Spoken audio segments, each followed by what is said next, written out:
No vídeo anterior, eu comentei que se deve ficar atento aos sintomas neurológicos com mais de 24 horas, o que chamamos de surto. Não há um exame específico para o diagnóstico de esclerose múltipla, é um diagnóstico por exclusão. Comumente, o caminho do diagnóstico inicia-se com um surto. O neurologista realiza exames clínicos para observar quais sintomas você está tendo. Muitas vezes, o paciente acaba não percebendo algum sintoma. Entre os exames, o médico testa a força nos membros superiores e inferiores, a sensação de tato na pele utilizando um palito, a vibração, se o paciente consegue sentir vibração na pele em todos os membros, e a sensação de calor.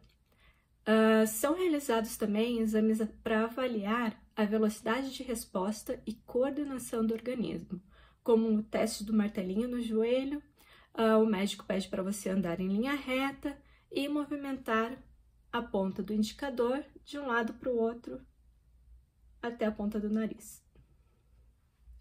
Também se avaliam os olhos e seu movimento. Após a conclusão sobre os sintomas, então o médico pede um exame de imagem, uma ressonância magnética. Isso vai depender de quais são os sintomas. Ele vai pedir uma ressonância magnética do encéfalo e da medula espinhal, ou da medula espinhal composta pela cervical e a tórax, para avaliar então se as causas desses sintomas são realmente lesões. Poderá ser pedido para ser realizado o exame de punção lombar, para avaliar a presença de bandas oligoconais que indicam a progressão da doença. Exames complementares de sangue também são importantes para fazer essa exclusão de outras doenças. Então, com todos esses resultados, o neurologista avalia o caso. Ele utiliza um critério chamado critério de McDonald. Nesse critério, avalia-se a quantidade de lesões na ressonância magnética e também o número de surtos. Surtos, na verdade, são lesões sintomáticas. Para o diagnóstico, então, são necessários. Então, a gente tem três diferentes formas de diagnosticar.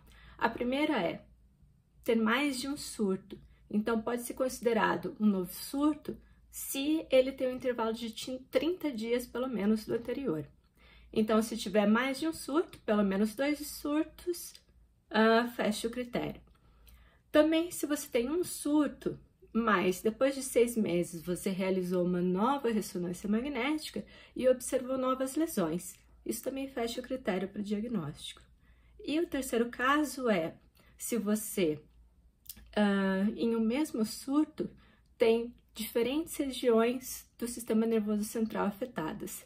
São 4 diferentes regiões, são 3 regiões do encéfalo e a medula espinhal compõe essa outra região dessas 4 regiões. Novas lesões após surto caracterizam disseminação no tempo e lesões em diferentes regiões caracterizam disseminação espacial. Ter disseminação de lesões no tempo ou no espaço fecha o critério de diagnóstico. São 3 os tipos de esclerose múltipla.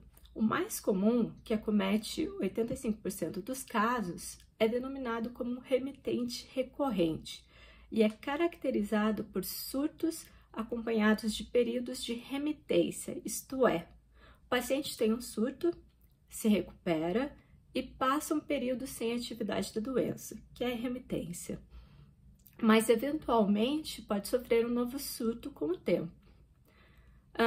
Assim, o portador apresenta períodos com e sem atividade da doença.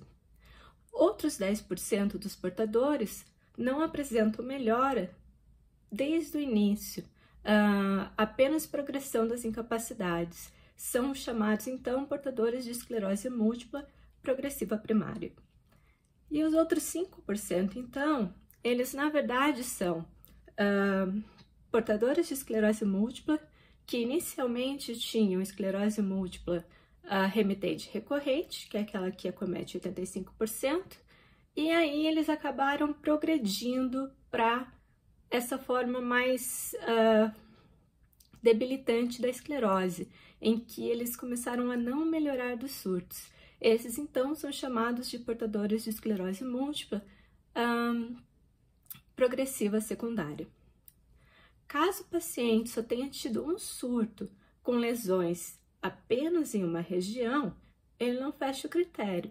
Então, o paciente ele é diagnosticado com CIS, Síndrome Clínica Isolada. Esse paciente deve ser acompanhado pelo neurologista e pode iniciar ou não o tratamento de esclerose múltipla, como prevenção ou conversando com o médico, talvez eles nem comecem tratamento. Existem pessoas, inclusive, que nunca irão desenvolver um novo surto. Tem um primeiro, depois, às vezes, sem nem ter tratamento, mas nunca mais tem surto. Então, o neurologista especialista em esclerose múltipla é o profissional capacitado para realizar esse diagnóstico. Se você acredita que esteja tendo exames e sintomas neurológicos com mais de 24 horas, deve procurar a emergência e pedir para ser avaliado por um neurologista.